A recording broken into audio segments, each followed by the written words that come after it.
dos pecadores, de quem sois igualmente Senhora e Mãe.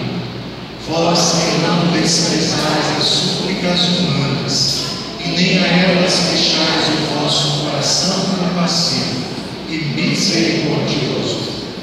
Iluminai-me, eu vos peço, na estrada da vida.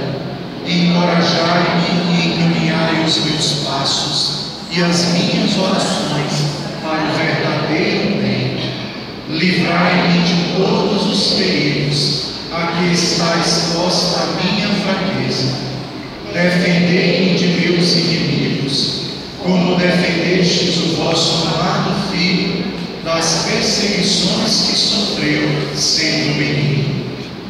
Não consistais que eu seja atingido por ferro, fogo e nem por peste alguma, e depois de todos esses benefícios da vossa clemência nesta vida, conduzi a minha alma para a morada dos anjos, onde com Jesus Cristo, vosso Filho e nosso Senhor, viveis e reinais pelos séculos dos séculos. Amém. Por nós, Santa Mãe de Deus, rogai por nós, Santa Mãe de Deus, Nossa Senhora